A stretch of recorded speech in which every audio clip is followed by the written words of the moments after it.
Quel est le meilleur moment que celui où vous retrouvez votre compagnon à plumes après le travail et de pouvoir profiter de cette période qu'on a entre le mois de mai et le mois de septembre pour le sortir avec vous, l'emmener en balade. Alors je fais cette petite vidéo, ça va être rapide sur YouTube pour les nombreuses personnes qui me posent des questions sur la température à laquelle on peut encore sortir sans oiseaux. Alors vous savez que ce sont des oiseaux exotiques, vous savez que ce sont des, pour le Canada, hein, on s'entend, le mot exotique veut dire qu'il ne vient pas du pays dans lequel on se trouve. Donc ce sont des animaux exotiques d'Amérique centrale, Amérique du Sud. Lorsqu'on parle de cocassiel, on parle de l'Australie, on parle d'endroits où il fait chaud, on s'entend bien.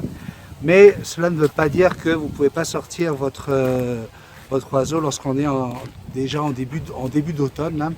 Aujourd'hui, on parle de 18 à 22 degrés à peu près. Donc oui, vous pouvez la sortir. La façon la plus simple, c'est de voir l'attitude de votre oiseau. Si votre oiseau secoue la tête, gonfle ses plumes, ben c'est clair qu'il a décidé que ce n'était pas la bonne température pour lui. Il ne va pas mourir si vous sortez juste 10 minutes avec lui.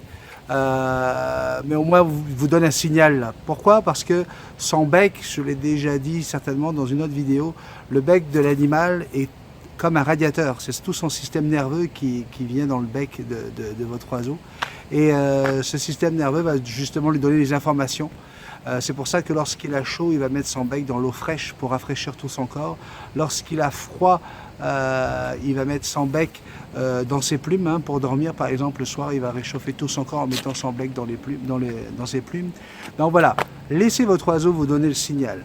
Ensuite, vous allez arriver dans la période, lorsqu'on est au Canada, du mois de décembre au mois de mars à peu près, où il va faire vraiment très très froid. Donc on sait que là, ce n'est pas une bonne température pour votre oiseau. Toutefois, l'oiseau peut voir à travers la vitre un ciel bleu, un grand soleil. Donc pour lui, vu qu'il est à l'intérieur de la maison et que c'est chauffé à, on va dire, 20 degrés de température ambiance, pour lui, c'est pourquoi je ne peux pas sortir dehors.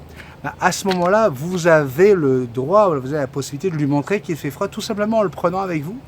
Et puis vous ouvrez la porte, et vous lui montrez. Je ne vous demande pas de rester 3 minutes comme ça, mais 10 secondes. Et là, votre oiseau va comprendre pourquoi vous ne le sortez pas.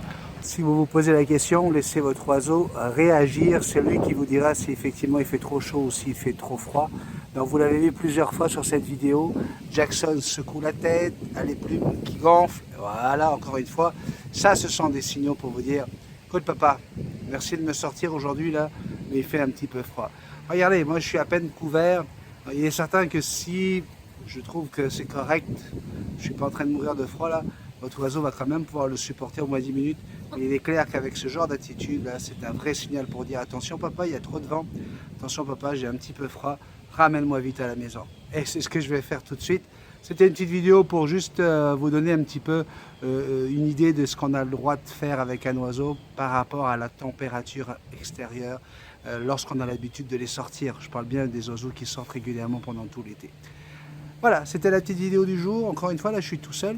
Mais je vous garantis qu'on va bientôt se retrouver avec Marc-Éric et Daniel pour d'autres vidéos. Mais je pense que ce sera des vidéos d'intérieur car ici, au Québec, l'automne est déjà bien arrivé.